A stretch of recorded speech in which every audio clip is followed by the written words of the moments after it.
Hey guys, what's going on? It's Shoal Anthony on the drums. Just want to kind of give you guys a little update on kind of my new drum hardware cymbal setup. I think I pretty much got everything to where I'd like to get it now, and I'd like to kind of show you guys my whole thought process. So basically, I've got my Crush um, Sublime Maple. This is before the E3 or any of this stuff. This is one of their first Sublime Maple drum kits that they offered. Uh, I'll give you a little bit better view of my kick drum here. You can see the finish on here. Um, and it's a little more turquoise looking. It looks a little blue on the camera, but it's actually a little more turquoise looking. And this particular dimension, they don't make this dimension kick, for example. This is a 22 by 20. This is definitely the biggest kick I've ever owned. In fact, so much so I actually had trouble getting it in through a studio. They had like a drum room inside a studio, and I actually had to take the take the front hoop off just to fit it inside this doorway and then put it back together. So they no longer make the finish, make those dimensions. This is a 16 by 15, and I believe they don't make those dimensions in the floor tom anymore. I think they go 16 by 14 now, if I'm not mistaken. So, really enjoying having this kit, and I've got my Emperor coated heads on it, and then snare is a matching snare. It's I believe 5.5 by 14, pure maple. I wanted to get all these drums no reinforcement rings. I wanted just to be a straight shell. Then the ground I have, um, it's kind of hard to see here, but I have one of these. I forget the name of the brand, but it's like a elevation tool for your kick, and it gets it off the ground and gets it level instead of having to be like at an angle. And that in combination with, if you notice, the placement of the drum is slightly off center, and I just have it that way. It's a little more ergonomic, and it really just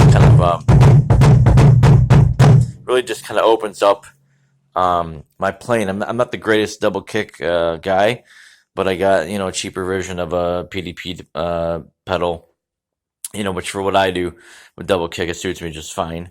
And so it really makes a world of difference lining up your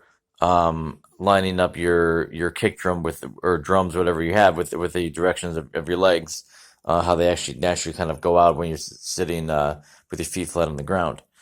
So over here this is my thing that I just got, this Tom Iron Cobra. It's a remote hi-hat.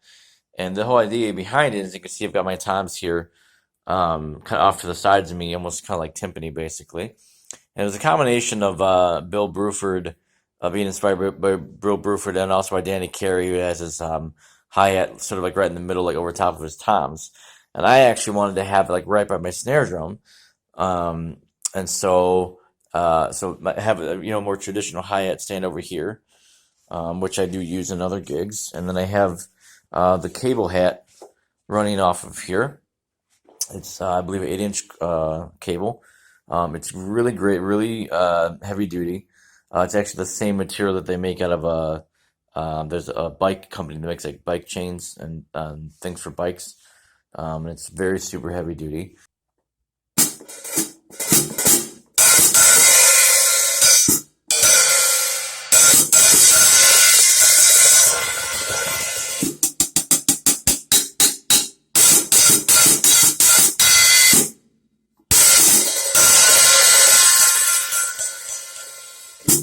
I can 8 notes on it.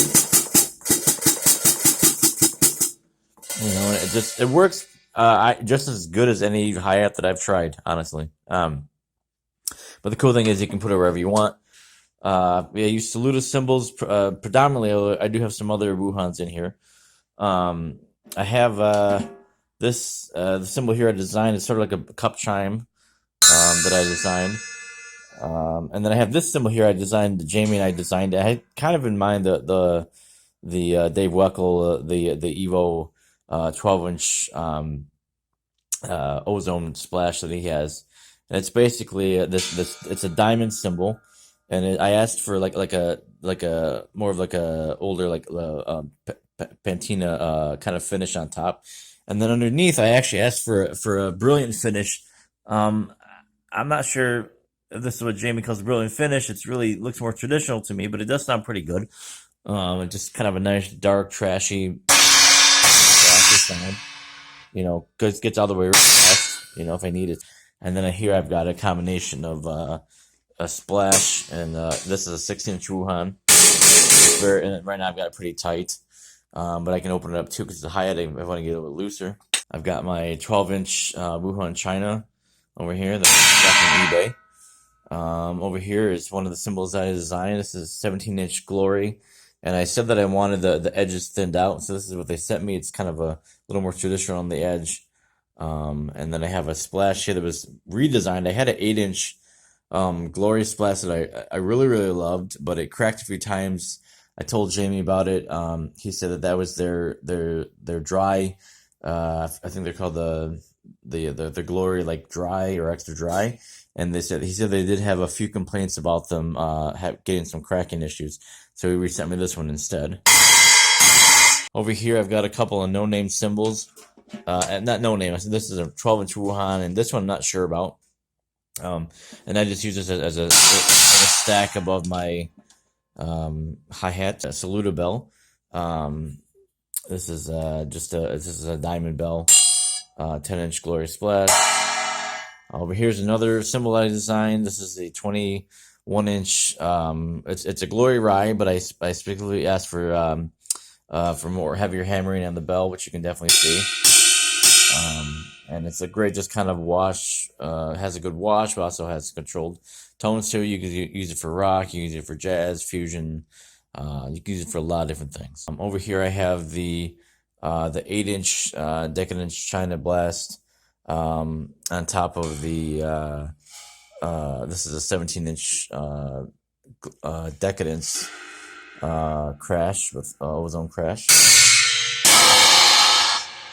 Over here I have my Voodoo China that I designed also. I had it very much thinned out, and then Jamie, I sent it back. Actually, they thinned it out and put some holes in it. It just has a nice kind of roar and trash to it. Over here is another cymbal I designed. This is a 10-inch Glory bell, sort of like a cup chime. It's very loud, and I just kind of you can flip it upside down or right side up. I actually had an idea, and I've done this before just for fun, that you can use it as the bottom of made 10-inch hi-hats, and I used the 10-inch cymbal like just a splash cymbal on top and made like a hi-hat out of it. So this is how this sounds. And so that's pretty much it. Like I said, this is my whole cymbal setup. Eventually we'd like to get maybe some other cymbals in here, but this is predominantly what I use now, and I'm pretty happy with it. And like I said, it's pretty ergonomic, and thanks for checking out the video.